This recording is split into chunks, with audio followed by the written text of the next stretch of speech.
The mahogany conference room fell silent as attorney Margaret Thompson cleared her throat. Around the polished table, the Harrison family sat in their finest funeral attire, vultures in Armani suits waiting to feast on Uncle Frank's fortune. "To my beloved nephew, William Harrison," she read from the weathered will, "I leave my most precious possession." Bill straightened in his chair, his heart pounding. After years of struggling with his software startup, maybe Uncle Frank had finally recognized his potential. Maybe this was his chance to prove himself to his dismissive family. Frank's Gas and Go station, located at 1247 Maple Street, including all buildings, equipment, and surrounding 3 acres. The room erupted in laughter. His brother Marcus nearly choked on his coffee. "That old dump? Frank must have been senile." His sister Patricia dabbed her eyes, but not from grief. "Oh, Bill, you've hit the jackpot. A whopping gas station in the worst part of town." Bill's face burned with humiliation. Through the conference room's floor-to-ceiling windows, he could see the gleaming city skyline where his cousins owned penthouses and his siblings ran successful law firms. And here he was, inheriting a rundown gas station that probably hadn't turned a profit since the Clinton administration. "There's more," Attorney Thompson continued, raising her voice above the snickering.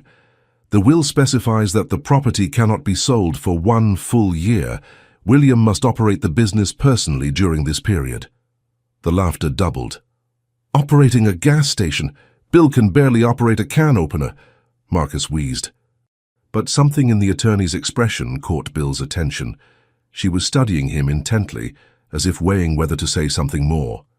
Her fingers drummed against a sealed envelope marked, "Private, for William's eyes only."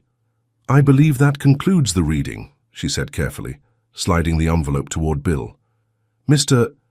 Harrison, perhaps we could discuss the property details privately." As his family filed out, still chuckling about poor Bill and his gas station, Patricia paused at the door. "Don't worry, little brother. When you fail, and you will, maybe someone will buy it for the land, though I doubt it's worth much." Alone with the attorney, Bill stared at the envelope. Uncle Frank had always been the family oddball, the one who believed in him when others didn't. There had to be more to this inheritance than met the eye. "Your uncle was very specific about this property, Mr. Harrison," Margaret said quietly. "He mentioned that its true value would only be discovered by someone who truly cared about people, not profit." Bill's fingers trembled as he opened the envelope. Inside was a handwritten note. "Billy, what you seek is not in the station itself, but in the heart of someone pure. Trust the child who knows my secret.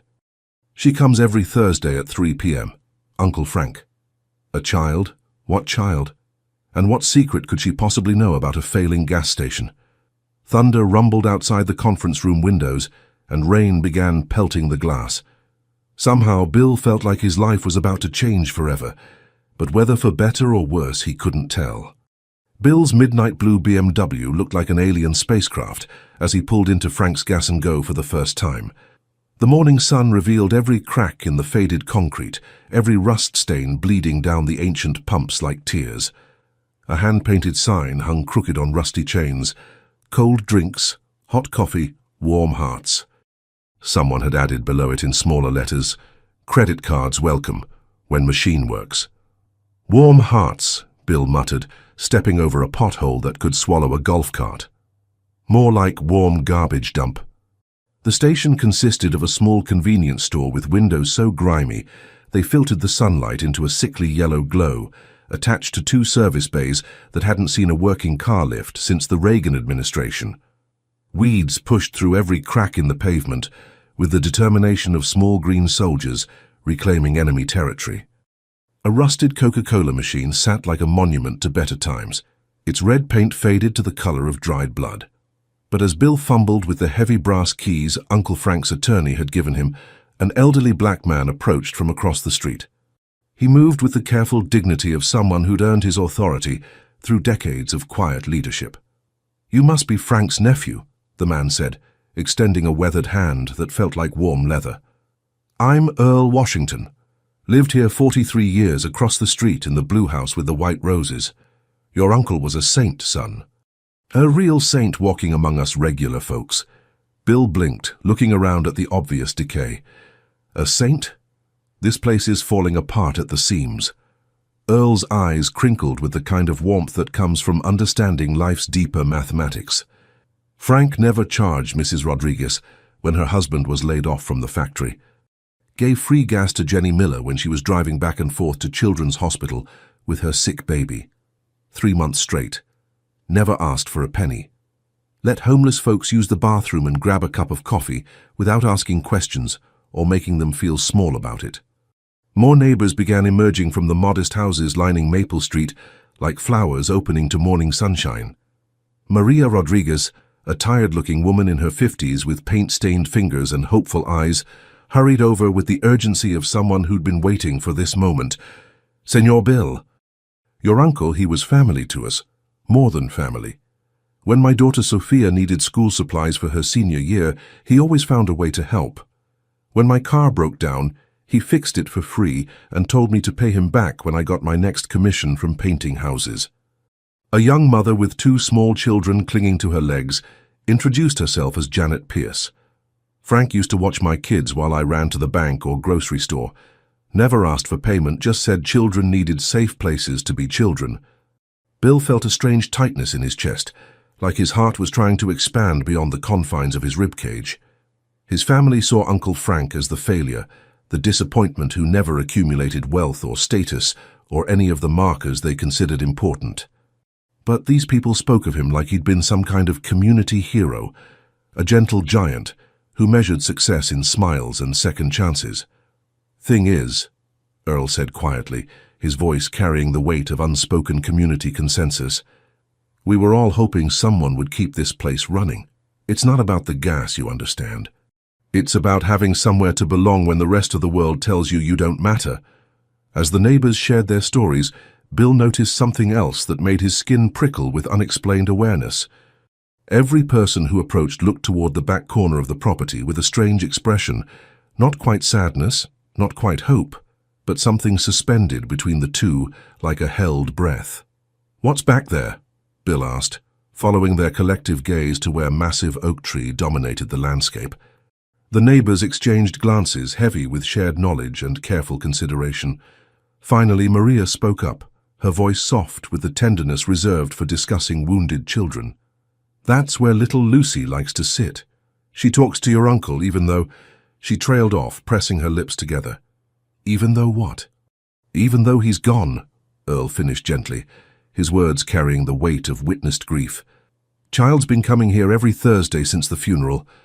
Just sits by that old oak tree and talks to thin air like Frank's still there listening. Breaks your heart and fills it up at the same time." Bill stared at the massive oak tree dominating the back corner of the property. Its ancient branches stretched over what looked like a small clearing where someone had placed a handmade wooden bench painted cheerful yellow. The tree seemed to pulse with its own life force, roots probably extending beneath the entire property. The pieces clicked together with the satisfying precision of a combination lock opening. A child who comes every Thursday. Uncle Frank's note about trusting the child who knows his secret. Tomorrow was Thursday. Bill spent Wednesday night in his downtown apartment, pacing the hardwood floors of his minimalist living room like a caged animal. He couldn't focus on anything except Uncle Frank's cryptic note and the mental image of a grieving child talking to an empty tree. At 2:30 p.m. Thursday, he was already parked outside the gas station, watching the oak tree through his windshield, like some kind of private investigator staking out a crime scene. The neighborhood seemed to hold its breath in the afternoon heat. Children played in distant yards, their laughter floating on the warm air like dandelion seeds. Mrs. Rodriguez tended her small garden, occasionally glancing toward the gas station with curious eyes. At exactly 3 p.m. she appeared. A small girl, maybe 10 years old, emerged from between 2 houses across the street, with the purposeful stride of someone keeping a sacred appointment. Her auburn hair was pulled back in a slightly crooked ponytail, secured with a bright blue scrunchie, and she wore a faded pink backpack decorated with unicorn stickers that looked too big for her thin frame. Despite her small size, she carried herself with an old soul's dignity. Bill watched mesmerized as she settled onto the wooden bench beneath the oak tree, opened her backpack with the careful reverence of someone handling precious artifacts, and pulled out what looked like a composition notebook and a thermos decorated with cartoon cats. She began talking, not loudly, but with the animated gestures and changing facial expressions of someone having a genuine conversation with a beloved friend. Taking a deep breath that felt like diving into unknown waters, Bill climbed out of his BMW and approached slowly, not wanting to startle her or interrupt what was obviously a private ritual. "Hello there," he called softly when he was still several feet away, his voice carrying the gentle uncertainty of someone approaching a wild animal. The girl looked up, revealing bright green eyes that seemed far older than her years, eyes that had seen too much loss but refused to surrender their capacity for wonder.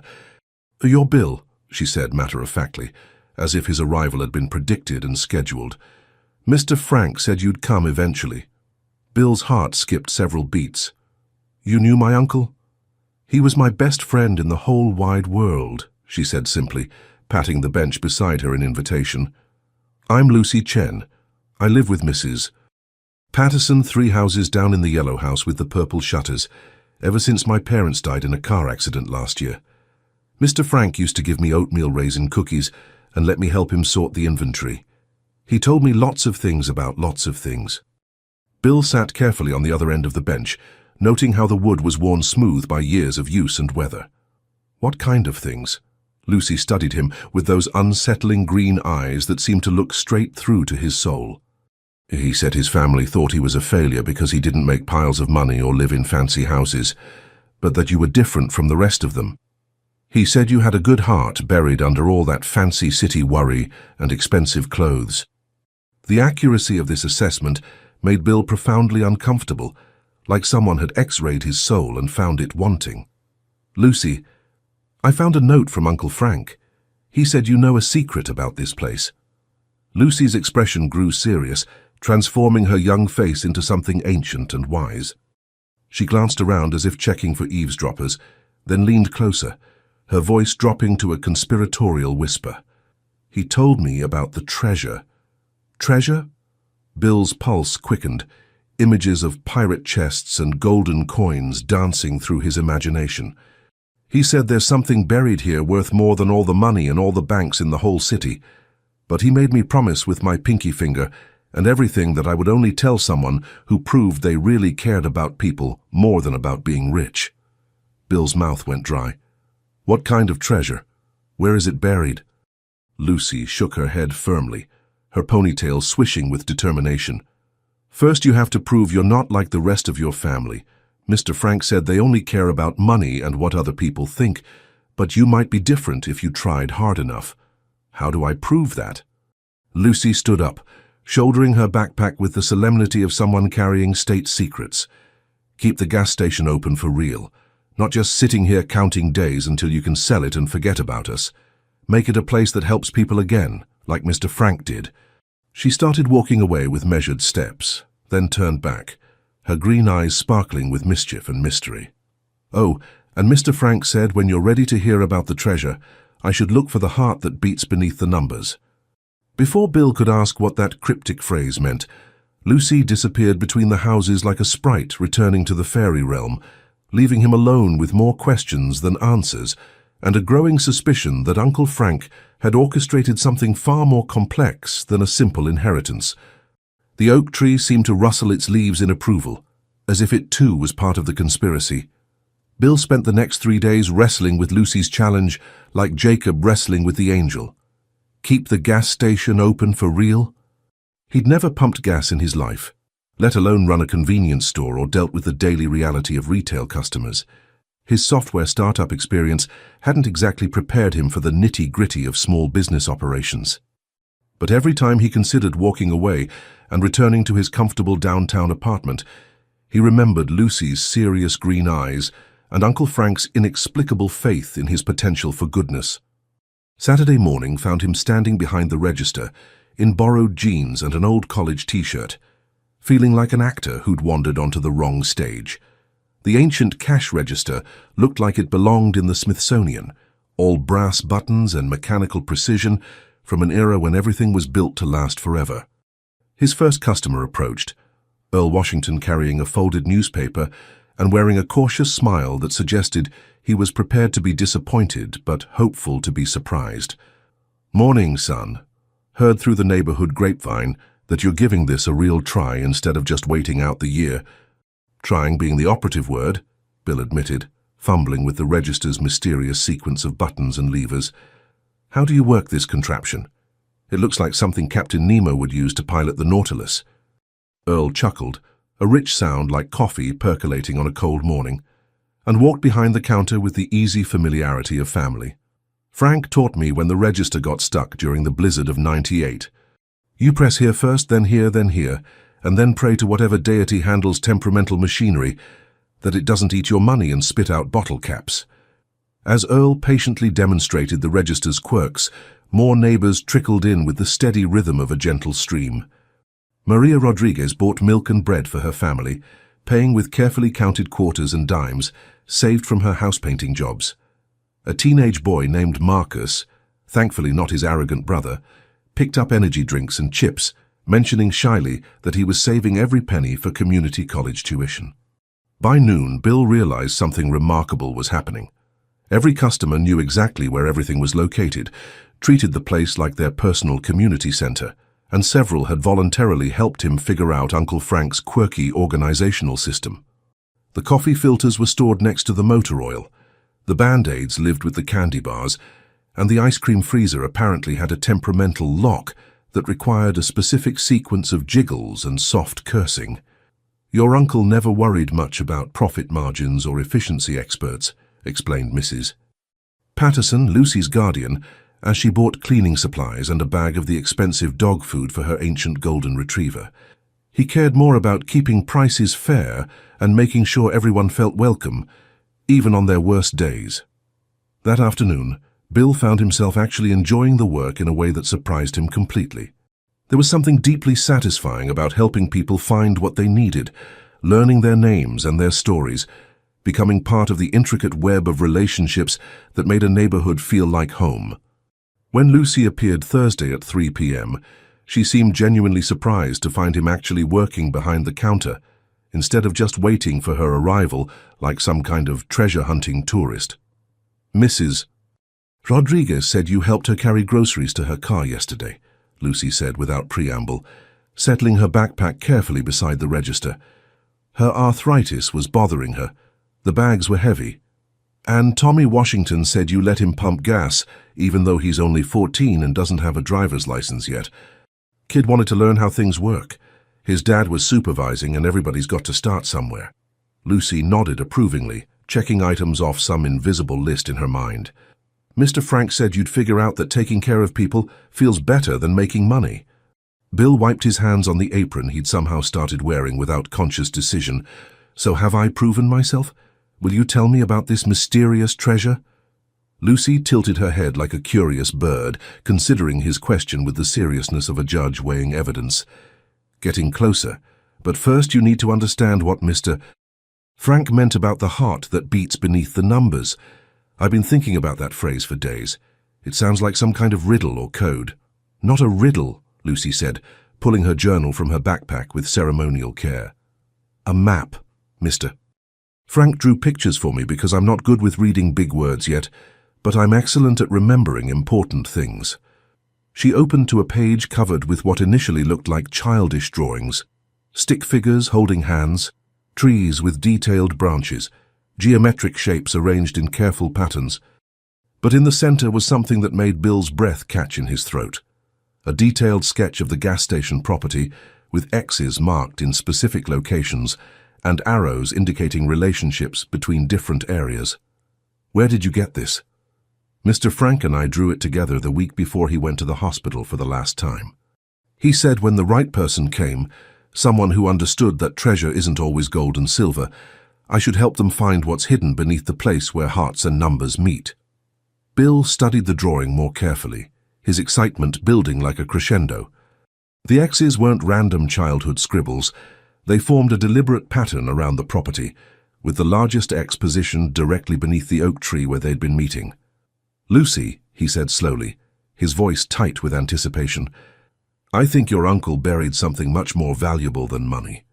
Bill couldn't sleep Thursday night, his mind spinning like a hamster wheel powered by caffeine and anticipation. He kept staring at Lucy's journal drawing, trying to decipher what Uncle Frank meant by the heart that beats beneath the numbers. Every time he closed his eyes, he saw those carefully placed X's marked around the property, like a treasure map from a children's adventure story, except this felt deadly serious. Friday morning found him at the station before dawn, walking the perimeter with Lucy's drawing clutched in his hand like a sacred text. The first X seemed to correspond with a spot near the old service bays, where decades of oil stains had created abstract art on the concrete. The second marked an area behind the convenience store where someone had once attempted a garden that now hosted only the hardiest weeds. But the largest X, the one beneath the oak tree, drew him like a magnet draws iron filings. "You're up early for a city boy," Earl Washington called from his front porch across the street, holding a steaming mug and wearing the satisfied expression of someone who'd been awake for hours. "Coffee's fresh if you want some real fuel instead of that convenience store sludge." Bill accepted the invitation gratefully, crossing the street as the neighborhood began its gentle awakening ritual. Earl's kitchen was warm and smelled like bacon grease, fresh biscuits, and decades of good memories layered like archaeological strata. "Earl, did Uncle Frank ever mention hiding anything valuable on the property?" Earl's eyes grew thoughtful as he poured coffee into a mug that proclaimed "World's Best Grandpa" in faded blue letters. Frank was a private man who kept his own counsel, but he did mention once that the real value of that place wasn't in any ledger book or tax assessment. Said someone would figure it out eventually, someone who understood that the most valuable things can't be bought or sold. He paused, studying Bill's face with the penetrating gaze of someone who'd learned to read people through 7 decades of careful observation. "You thinking about that little girl's treasure stories? You know about Lucy's treasure hunt?" "Son, everybody knows. That child's been talking about Frank's secret for months." Most folks figured it was just grief talking, the way children sometimes make up stories to cope with loss, but Earl shrugged, his expression suggesting he'd seen enough of life's surprises to keep an open mind. Frank always was one for mysteries and unexpected revelations. When Bill returned to the station, he found Lucy already waiting by the oak tree, holding a small gardening spade and wearing the determined expression of someone prepared for serious excavation work. "I borrowed this from Mrs. Patterson's garden shed," she announced, hefting the tool with both hands. "She said if we're going to dig for treasure, we might as well do it right with proper equipment.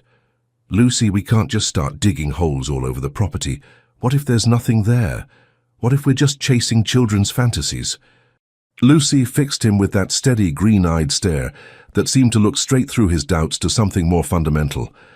"Mr. Frank said doubt is what stops people from finding treasure. He said you have to believe before you can see, and you have to trust before you can discover." Something in her absolute certainty made Bill's resistance crumble like sugar in rain. "Okay, but we start small and careful. Just the area right around the tree where your drawing shows the biggest X." They began digging near the bench, working carefully around the oak's massive roots that spread through the soil like the fingers of a buried giant. The earth was softer than expected, as if it had been disturbed more recently than the tree's age would suggest. After about 20 minutes of careful excavation, Lucy's spade hit something hard with a metallic clank that made them both freeze. "There!" she exclaimed, dropping to her knees and attacking the soil with her bare hands. "I felt something solid, something that doesn't belong in dirt." Bill's heart pounded as they cleared away earth, with the desperate efficiency of archaeologists uncovering ancient ruins. What emerged wasn't gold or jewels or anything that glittered, but something far more puzzling. A metal box about the size of a shoebox, wrapped in multiple layers of plastic and sealed with the kind of care that suggested its contents were irreplaceable. Inside the box were dozens of documents: property deeds, geological surveys, financial records, legal papers, and a letter in Uncle Frank's careful handwriting addressed to the new caretaker, in letters that seemed to glow with importance. Bill opened the letter with trembling fingers, while Lucy peered over his shoulder. "If you're reading this, you've proven you understand that true treasure isn't measured in dollars, but in the lives we touch and the love we share.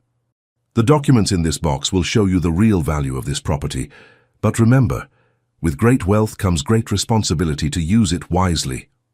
Lucy bounced with excitement. What do the papers say? What kind of treasure did we find? Bill's eyes widened as he scanned the documents, his hands beginning to shake as the implications hit him like lightning. Property surveys showing mineral rights, geological assessments indicating valuable deposits, legal papers dating back decades, and financial projections that made his mouth go dry. "Lucy," he whispered, his voice barely audible, "I think we just found something worth hundreds of millions of dollars." But before he could explain the magnitude of their discovery, the sound of expensive car engines filled the air like approaching thunder. 3 black sedans with tinted windows pulled into the station parking lot, and men in dark suits began climbing out with the ominous efficiency of people accustomed to getting exactly what they wanted. Bill quickly shoved the documents back into the metal box as the men in suits approached, with the coordinated precision of a military operation. Their leader, a thin man with silver hair and cold blue eyes that reminded Bill of winter ice, walked with the predatory confidence of someone accustomed to acquiring whatever he desired through a combination of money and barely concealed threats. "Mr. Harrison," the man called out, flashing a smile that never reached his eyes and held all the warmth of a funeral parlor director. "I'm Robert Sterling from Sterling Development Group. We understand you've recently inherited this charming property." Lucy instinctively moved closer to Bill, clutching her gardening spade like a small warrior's weapon. "Who are they?" she whispered, her young voice carrying the primal fear that children feel when predators enter their safe spaces. "Gentlemen," Bill replied carefully, positioning himself between Lucy and the developers while trying to appear casual despite his racing heartbeat. "This is private property. What can I do for you?"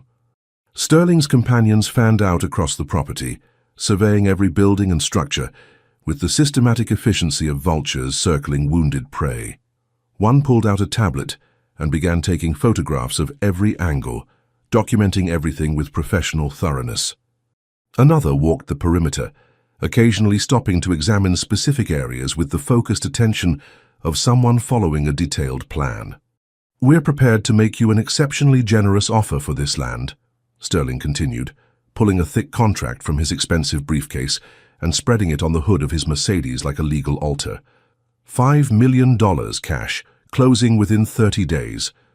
That's well above market value for a failing gas station in a declining neighborhood. Bill's mind raced faster than a stock market ticker. $5 million was more money than he'd ever dreamed of possessing, enough to solve every financial problem he'd ever had and buy security for the rest of his life.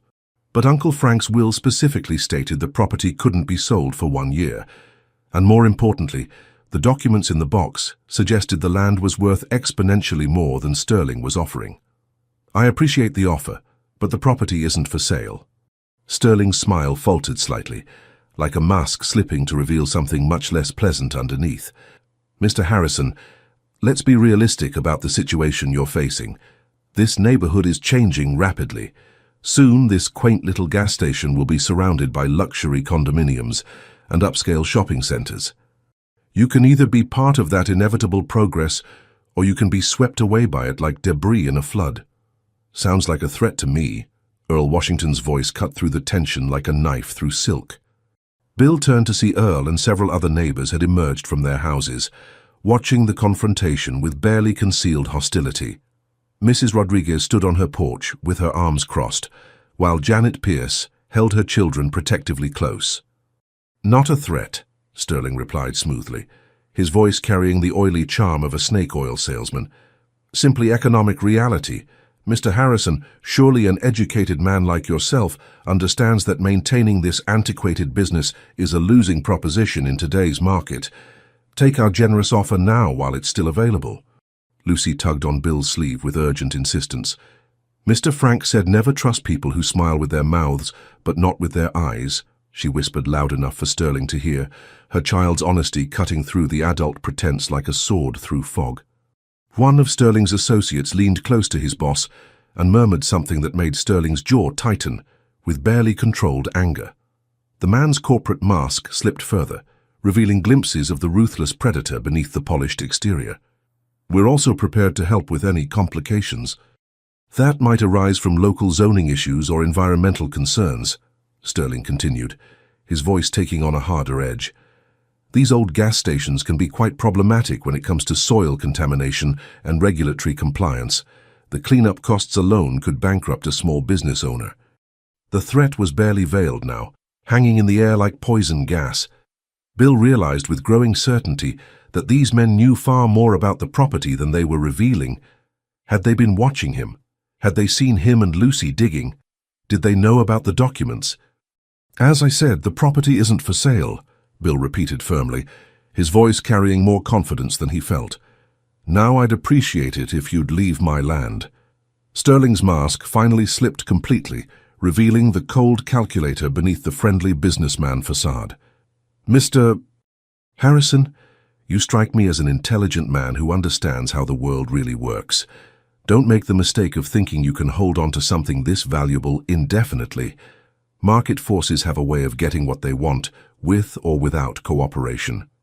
After the developers left, their expensive cars disappearing like dark clouds after a storm, Bill noticed Lucy was trembling despite the warm afternoon sunshine. "They're the bad guys, aren't they?" she asked, her voice small and uncertain. "The ones Mr. Frank warned me about?" Bill knelt beside her, his mind reeling from the encounter and its implications. "What exactly did Uncle Frank tell you about bad guys?" "He said someday people would come who wanted to take away our special place. He said they'd offer lots of money and make scary promises, but they didn't understand what really made it valuable." Lucy looked up at the oak tree with the reverence of someone gazing at a cathedral.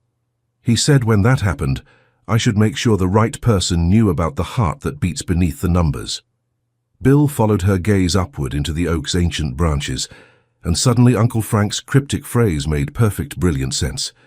There, carved into the trunk about 8 feet up, were dozens of pairs of initials inside heart shapes. A romantic record of every couple who had gotten engaged under this tree over the decades, a testament to love's endurance. Below the hearts, carved in Uncle Frank's careful handwriting, was a series of numbers that made Bill's breath catch. N42, 3601 W071, 0589, GPS coordinates.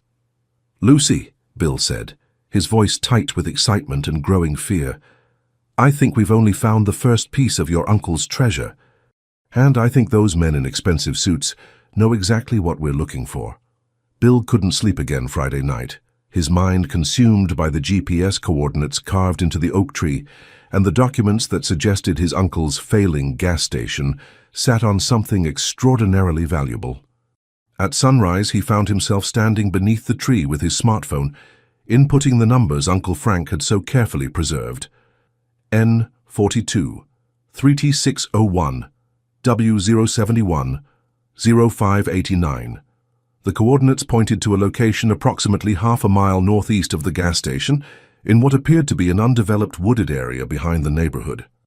Bill studied the satellite image on his phone, noting that the terrain looked surprisingly untouched for being so close to residential development. When Lucy arrived for her usual Thursday visit, she found Bill pacing excitedly beneath the oak tree. His laptop balanced precariously on the yellow bench, while he cross-referenced geological surveys from Uncle Frank's document collection. "You look like my teacher, Mr. Peterson, when he's had too much coffee," Lucy observed, settling her backpack beside his computer with practiced care. "Did you figure out what the numbers mean?" "They're coordinates, Lucy. They point to a specific location about half a mile from here. I think Uncle Frank wanted us to find something else, something bigger than just those documents." Lucy's green eyes lit up with the kind of excitement that only children can muster for genuine adventures. "Like a real treasure map? Can we go look? Mrs. Patterson packed extra cookies today, so we have supplies for exploring." Bill hesitated, glancing around the property where Sterling's men had photographed every detail just 24 hours earlier. "I'm not sure it's safe. Those developers seem to know more about this place than they're letting on."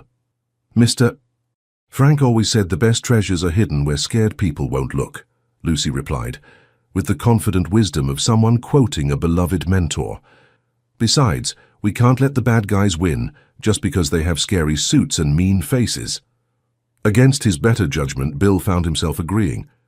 They locked up the gas station, a process that involved 3 different keys and checking that the ancient security system Uncle Frank had installed was properly armed, and set off through the neighborhood toward the coordinates.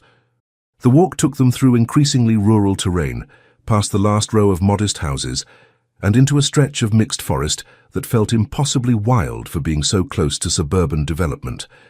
Ancient oaks and maples formed a canopy overhead, filtering the afternoon sunlight into dappled patterns that danced across the forest floor. "This is beautiful," Lucy whispered, her voice carrying the reverence children reserve for truly magical places. "It feels like where fairies would live." Following his phone's GPS, Bill led them deeper into the woods until they reached a small clearing, dominated by what appeared to be an old stone foundation, the remnants of some long-forgotten structure that nature was slowly reclaiming. Moss covered the weathered stones, and wildflowers had colonized the cracks between them. "This is it," Bill announced, checking his coordinates one final time. "Whatever Uncle Frank wanted us to find should be right here." Lucy immediately began exploring the foundation with the systematic thoroughness of a professional archaeologist, running her small hands along the stones and peering into every crevice. "Look at this," she called from the far corner. "There's something carved in this rock."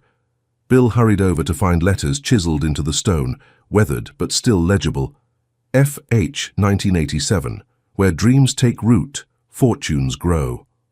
"F.H. Frank Harrison," Bill breathed. "He's been planning this for decades." They spent the next hour carefully examining every inch of the foundation, but found no obvious hiding places or buried containers. As the afternoon shadows grew longer, Bill began to wonder if they'd misunderstood Uncle Frank's intentions. Then, Lucy made a discovery that changed everything. "Bill, come look at this," she called from behind a particularly large oak tree adjacent to the foundation. "There's a metal box attached to the trunk." Hidden in a hollow of the ancient oak, about 7 feet up and completely invisible, unless you knew exactly where to look, was a weatherproof container secured with heavy-duty straps. Bill boosted Lucy up to retrieve it, his hands shaking with anticipation. Inside were more documents, but these made the first discovery look like pocket change, mineral rights extending across hundreds of acres, geological surveys indicating massive deposits of rare earth elements essential for modern electronics, environmental impact studies, and most stunning of all, correspondence with major mining companies dating back 15 years, correspondence that revealed Uncle Frank had been sitting on one of the largest undeveloped rare earth deposits on the East Coast. "Lucy," Bill whispered, his voice barely audible above the sound of wind through leaves. "Your uncle wasn't just a gas station owner. He was one of the wealthiest men in the state, and he kept it secret his entire life." But their celebration was cut short by the sound of vehicles approaching through the forest, multiple engines, driving fast and without regard for the terrain. Through the trees, Bill caught glimpses of black SUVs forcing their way along what must have been an old logging road. "They followed us," Lucy said, her voice tight with fear. "The bad guys found us." Bill grabbed the documents and Lucy's hand. "We have to get back to the station now." They made it back to the gas station just ahead of Sterling's convoy, arriving breathless and covered in bramble scratches from their hurried escape through the woods. Bill's mind raced as he tried to process the magnitude of what they'd discovered, while simultaneously figuring out how to protect Lucy and themselves from increasingly aggressive corporate interests. "Stay close to me," he told Lucy, as they saw the black SUVs pull into the station parking lot. "And if things get scary, run to Earl's house and call the police." This time, Sterling emerged from his vehicle with reinforcements, 2 men who looked more like private security than business associates, and a severe-looking woman in an expensive suit who carried herself with the authority of someone accustomed to making problems disappear. "Mr. Harrison," Sterling called, his voice carrying a harder edge than their previous encounter. "I believe you've been exploring areas beyond your property boundaries. That's concerning behavior for someone in your precarious position." The woman stepped forward, extending a business card with the crisp precision of someone delivering an ultimatum. "I'm Jennifer Walsh, attorney for Sterling Development. We've discovered some irregularities in your uncle's property transfers that require immediate attention." Bill accepted the card with trembling fingers, noting the letterhead of one of the city's most prestigious law firms. "What kind of irregularities?" Environmental violations, for starters, Walsh replied smoothly. Our preliminary investigation suggests this property may have contamination issues that were never properly disclosed or remediated. The cleanup costs could exceed the property's entire value. That's convenient timing for such discoveries, Earl Washington's voice cut through the tension. Bill turned to see that word of the confrontation had spread through the neighborhood with the efficiency of a telegraph system. Rodriguez, Janet Pierce, and several other residents had gathered across the street, watching the proceedings with protective intensity. Additionally, Walsh continued, ignoring the growing crowd of hostile neighbors, we've identified questions about the mineral rights that were supposedly transferred with the property. It appears your uncle may not have had clear title to subsurface assets. Lucy tugged on Bill's sleeve. They're lying, she whispered urgently. Mr. Frank showed me all his papers. He said he made sure everything was legal and proper because someday it would matter. Sterling smiled, but the expression held all the warmth of a shark sensing blood in the water. Of course, all these legal complications could be resolved quite easily. Our offer still stands. $5 million, immediate closing, and we'll handle all the environmental and legal issues ourselves. And if I refuse, then you'll find yourself facing years of litigation, environmental cleanup costs in the millions, and quite possibly criminal charges for operating a business on contaminated land, Walsh replied with the matter-of-fact tone of someone reciting a grocery list. The threat hung in the air like a toxic cloud. Bill realized they weren't just trying to buy the property. They were attempting to steal it through legal intimidation and manufactured problems. But why go to such extremes for a simple gas station, unless they knew about the rare earth deposits? I need time to review these allegations with my own attorney, Bill said carefully. Of course, Sterling replied magnanimously. You have 24 hours to consider our generous offer. After that, we'll be forced to pursue other remedies. After the legal team departed, the neighbors rallied around Bill with the fierce loyalty of people defending their own. Earl appointed himself unofficial strategy coordinator, Mrs. Rodriguez volunteered to research Sterling Development's background, and Janet Pierce offered to contact her cousin, who worked for the State Environmental Agency. They're scared of something, Earl observed, as they gathered in the gas station's convenience store for an impromptu war council. Companies don't bring that much legal firepower unless they're trying to hide something big. Lucy sat quietly in the corner, methodically eating cookies and thinking with the intense concentration that adults often underestimate in children. Finally, she spoke up. Mr. Frank said bullies always make the most noise when they're most afraid. He said the trick is figuring out what they're really scared of. What do you think they're scared of, Lucy? That we'll find the rest of the treasure before they can steal it, she replied, with the simple clarity that cuts through adult complexity like a knife through butter. Bill stared at her, pieces of the puzzle beginning to click into place. The rare earth deposits they discovered were valuable beyond imagination, but Uncle Frank's careful planning suggested there might be even more to uncover, and Sterling's increasingly desperate tactics indicated they were working against some kind of deadline. Lucy, he said slowly, your uncle's note mentioned that you should help the right person find what's hidden. Do you think there's more than what we've found so far? Lucy nodded solemnly. Mr. Frank said the real treasure comes in 3 parts, like a story with a beginning, middle, and end. We found the beginning in the box under the tree and the middle in the forest, but the end is still waiting for the right moment. Where's the end? Lucy smiled with the mysterious expression of someone who knew secrets that could change the world. Mr. Frank said I'd know when the time was right. He said it would be when someone proved they cared more about protecting people than getting rich. As Bill looked around at the neighbors who'd rallied to support him, at Lucy who trusted him with her uncle's legacy, and at the gas station that had become so much more than a business, he realized Uncle Frank's final test was just beginning. The next morning brought an unwelcome surprise, a notice from the county health department ordering immediate closure of the gas station pending investigation of alleged soil contamination. Bill stared at the official document taped to his front door, his coffee growing cold as the implications sank in. They work fast, he muttered, noting that the complaint had been filed by concerned citizens whose contact information led back to a law firm associated with Sterling Development.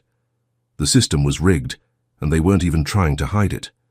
Lucy arrived early, before her usual Thursday appointment time, carrying a manila envelope and wearing the determined expression of someone on a mission. "Mrs. Patterson helped me organize something," she announced, settling the envelope carefully on the counter. "She said when grown-ups start lying, children have to tell the truth extra loud." Inside the envelope were photocopies of documents Lucy had apparently been collecting for months, receipts for environmental testing Uncle Frank had conducted annually, correspondence with state agencies confirming the property's clean status, and most damaging to Sterling's claims, a recent soil analysis showing no contamination whatsoever. "Uncle Frank made me promise to keep these safe," Lucy explained. "He said someday bad people might try to tell lies about his property, and these papers would prove the lies were lies." Bill felt a surge of admiration for his uncle's foresight and Lucy's faithful guardianship of the truth. "Lucy, these documents could stop Sterling's legal maneuvering cold. Why didn't you show them to me earlier?" "Because Mr. Frank said I should only share them when someone had proven they cared more about doing right than being rich. Yesterday, when you stood up to the scary lawyers instead of taking their money, you passed the test." Before Bill could respond, his phone rang with a call from an unlisted number. The voice on the other end was unfamiliar, but carried the authority of someone accustomed to being taken seriously. "Mr. Harrison, this is Special Agent Rodriguez with the FBI's White-Collar Crime Division. I believe you may have information relevant to an ongoing investigation into Sterling Development Group's business practices." Bill's heart hammered as he scheduled a meeting for that afternoon, realizing that Uncle Frank's legacy had drawn him into something far more complex than simple property development. After hanging up, he found Lucy watching him with those penetrating green eyes. "More bad guys?" she asked. "I think these might be the good guys. The FBI wants to talk about Sterling Development." Lucy nodded approvingly. "Mr. Frank said eventually the truth would need help from people with badges and important jobs. He said that's when I should tell you about the third treasure." Bill knelt beside her chair, sensing they were approaching the culmination of Uncle Frank's elaborate plan. "What's the third treasure, Lucy?" Instead of answering directly, Lucy pulled out her journal and turned to a page Bill hadn't seen before. A detailed map of the underground tunnel system that apparently connected the gas station to several points throughout the neighborhood, including the foundation in the woods. "Mr. Frank's great-grandfather built these tunnels during Prohibition," Lucy explained, with the matter-of-fact tone of someone reciting family history. "They used them to hide things from bad people who wanted to steal what didn't belong to them." The implications hit Bill like lightning. Uncle Frank hadn't just inherited a gas station and some mineral rights. He'd inherited a piece of local history that included hidden infrastructure worth millions in its own right. "The tunnels go everywhere," Lucy continued, tracing routes with her finger. "Under Mrs. Rodriguez's house, under the school, under the old cemetery. Mr. Frank said someday they might be the only thing that saved the neighborhood from people who wanted to tear everything down."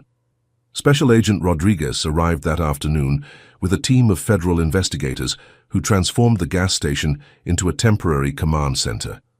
Bill learned that Sterling Development was the subject of a multi-state investigation into fraud, environmental crimes, and conspiracy to defraud property owners of mineral rights worth billions.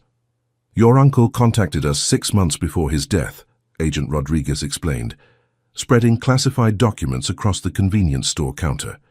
"He suspected Sterling was using illegal methods to acquire properties with valuable subsurface assets. His evidence has been crucial to our investigation." Uncle Frank was working with the FBI. "He was a patriot who understood that some things are more important than personal profit," Rodriguez replied. "He wanted to ensure that if anything happened to him, the right people would have access to evidence that could protect other property owners from similar schemes." Lucy listened to the conversation with intense concentration, occasionally nodding as if pieces of a long-planned puzzle were finally clicking into place. When Agent Rodriguez finished explaining the investigation, she spoke up with quiet authority. "Now it's time for the third treasure," she announced, pulling a small key from her backpack. "Mr. Frank said, when the FBI people came, I should open the special safe."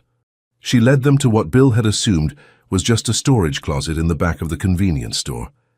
But when Lucy used her key on a hidden lock, the closet's back wall swung open, to reveal a sophisticated safe containing what appeared to be decades of carefully documented evidence against not just Sterling Development, but an entire network of companies using similar tactics across multiple states. "Your uncle spent 15 years building this case," Agent Rodriguez said, his voice filled with professional admiration. "This evidence will put a lot of bad people in prison and return stolen property to hundreds of families." As Bill watched federal agents catalog Uncle Frank's meticulous documentation, he realized his inheritance was far more than money or land. He'd inherited a responsibility to his community, a chance to be part of something larger than himself, and most importantly, the opportunity to honor a good man's legacy by protecting people who couldn't protect themselves. "What happens now?" he asked Agent Rodriguez. "Now we finish what your uncle started. And thanks to you and Lucy, we finally have everything we need to do it." The FBI raid on Sterling Development's offices made front-page news across the state, but Bill barely had time to process the media coverage. Agent Rodriguez had asked him to remain at the gas station, while federal investigators used Uncle Frank's tunnel system to gather evidence from multiple locations simultaneously. "This is like something from a spy movie," Lucy whispered, as they watched agents emerge from the hidden entrance behind the convenience store, carrying boxes of evidence collected from Sterling's secret operations throughout the city. What Bill learned over the next 48 hours fundamentally changed his understanding of everything that had happened. Sterling Development wasn't just a predatory real estate company, they were the front operation for an international conspiracy to control rare earth mineral deposits critical to national security. "Your uncle stumbled onto this by accident," Agent Rodriguez explained during a briefing that felt surreal. "When he had his property surveyed 15 years ago, the geological reports attracted attention from people who track these resources for foreign governments. Sterling was created specifically to acquire his land. 15 years? They've been after Uncle Frank's property for 15 years. They tried everything: legal harassment, financial pressure, even arranging for the city to condemn surrounding properties to force him out. Your uncle was either the luckiest or smartest man I've ever encountered, because he managed to stay one step ahead of them while building an airtight legal case." Lucy tugged on Bill's sleeve. "Tell him about the letters," she prompted. "What letters?" Lucy disappeared into the back room and returned with another manila envelope. "These came to Mr. Frank every month. He read them to me because he said someday I might need to understand what they meant. The letters were from mining companies, environmental groups, and government agencies, all warning Uncle Frank that his property was the target of what amounted to economic warfare. Several explicitly urged him to contact federal authorities, while others offered protection if he agreed to sell his mineral rights to legitimate American companies. He turned down offers worth over $300 million, Bill said, his voice barely audible as he read through the correspondence. "Because he understood that some things are more valuable than money," Agent Rodriguez replied. "Your uncle believed this deposit should benefit his community, not foreign interests or corporate raiders." The scope of Uncle Frank's vision was staggering. He'd spent 15 years not just protecting his property, but building a legal framework that would allow the rare earth deposits to be developed responsibly, with profits shared among neighborhood residents and environmental protections enforced by community oversight. "He created a trust," Agent Rodriguez continued, handing Bill a thick legal document. "You're not just inheriting a gas station, you're inheriting control of a community development project worth approximately $800 million. Bill's hands shook as he read the trust documents. Uncle Frank had structured everything so that development of the mineral deposits would provide economic opportunities for current residents while preventing displacement or exploitation. $800 million, Lucy asked, her young mind struggling with numbers that large. "More than that, actually," Agent Rodriguez corrected. "Recent geological surveys suggest the deposits extend much further than originally estimated. We're looking at what might be the most valuable undeveloped rare earth resource in North America." But the biggest revelation came when Agent Rodriguez showed them Sterling's internal communications, intercepted during the investigation. The company had been planning to acquire Uncle Frank's property through fraudulent environmental claims, extract the minerals with methods that would have poisoned the groundwater for decades, and abandon the site once the most valuable deposits were exhausted.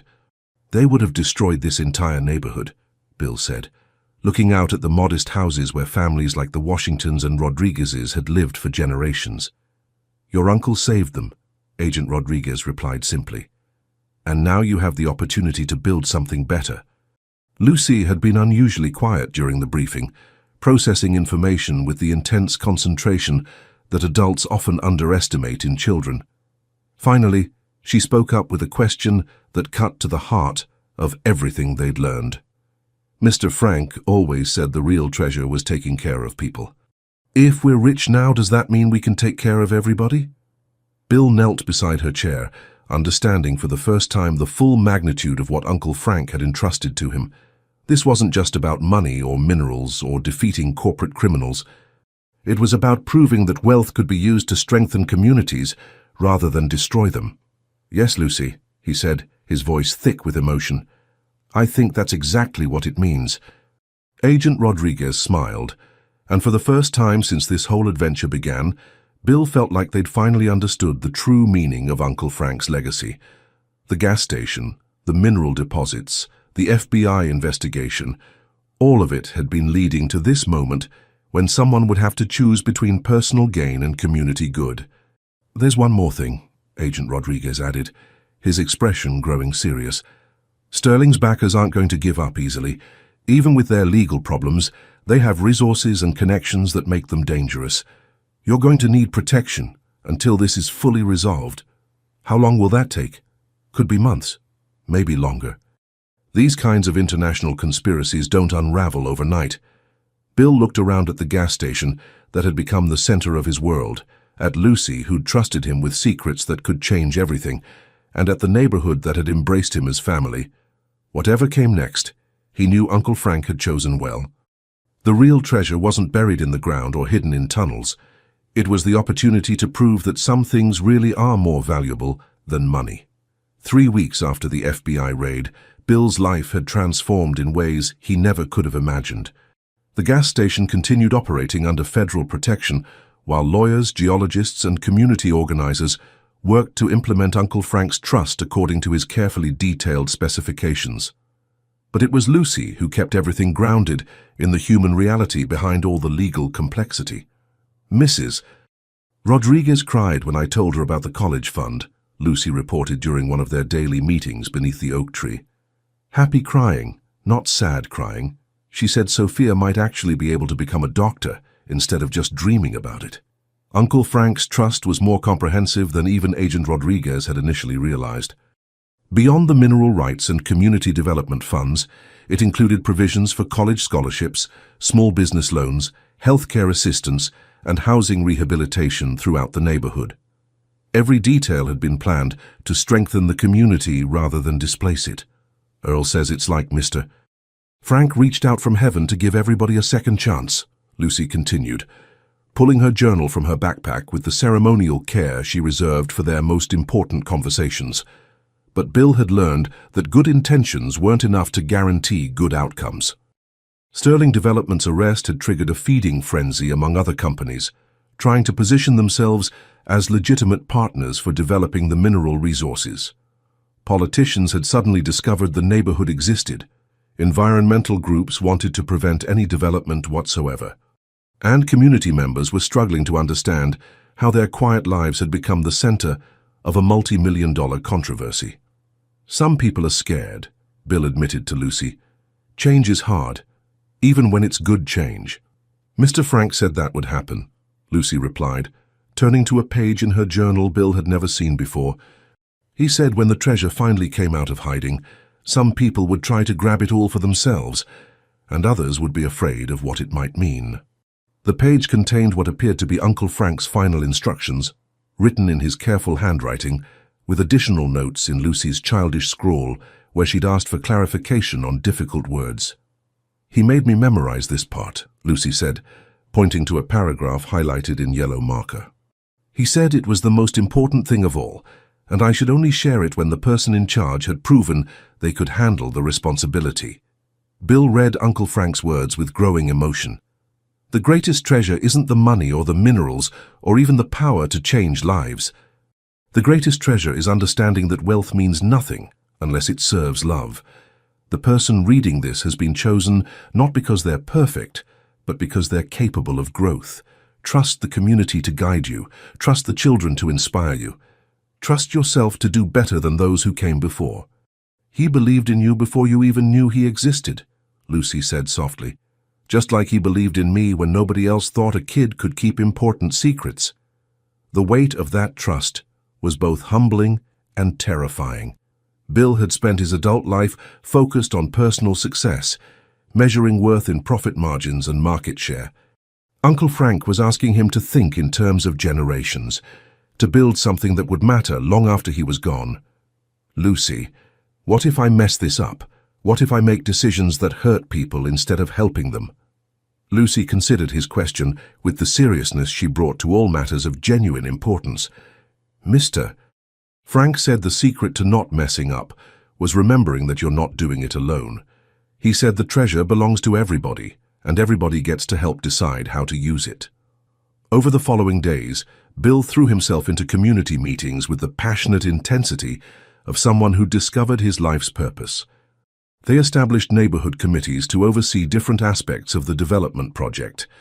They brought in independent experts to ensure environmental protections were more than just legal requirements. They created transparent processes for making decisions about fund allocation and business partnerships. Most importantly, they made sure every resident understood exactly what was happening and had multiple opportunities to shape the outcomes. This is what democracy looks like when it actually works, Earl Washington observed during one particularly productive community meeting. Frank would be proud to see how you're honoring his vision, but Bill knew the real test was still coming. Tomorrow, representatives from 6 different mining companies would present their proposals for developing the rare earth deposits. The community would have to choose partners who could balance profitability with environmental responsibility and social justice. The decision would affect not just current residents, but generations of families yet to be born.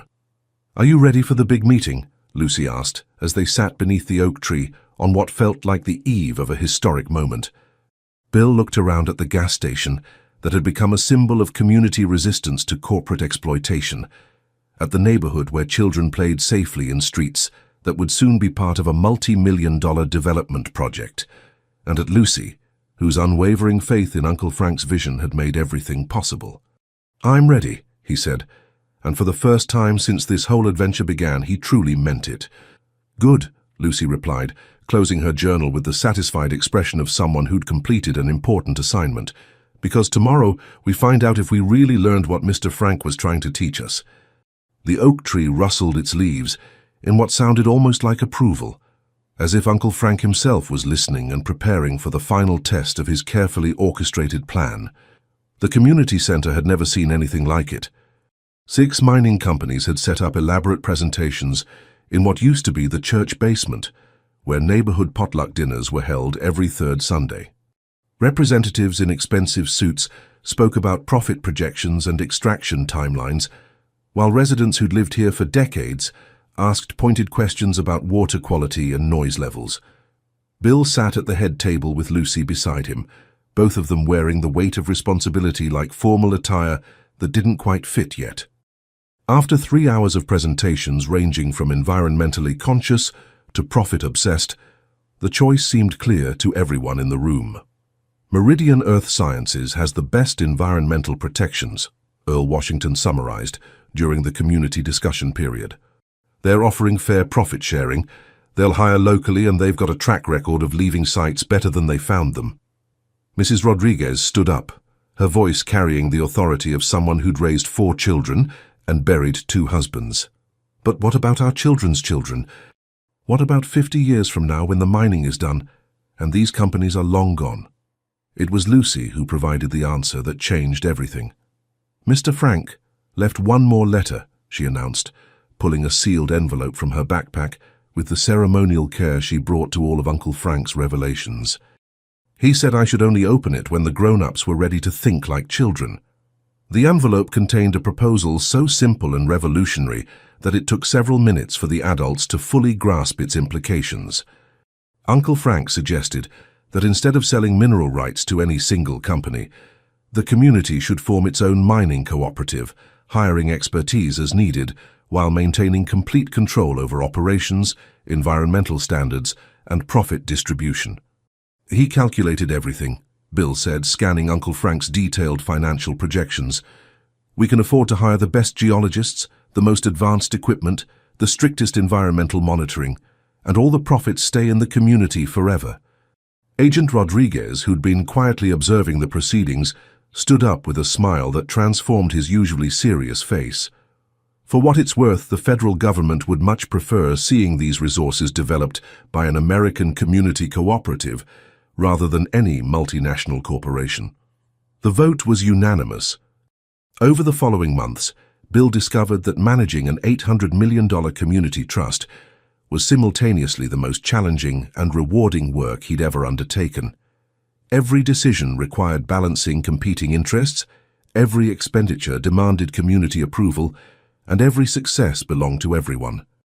But it was the small moments that revealed the true treasure Uncle Frank had left behind.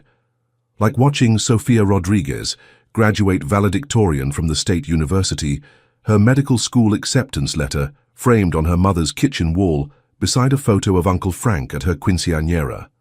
Like seeing Earl Washington's granddaughter open her veterinary clinic in the renovated building that used to house Sterling Development's local offices.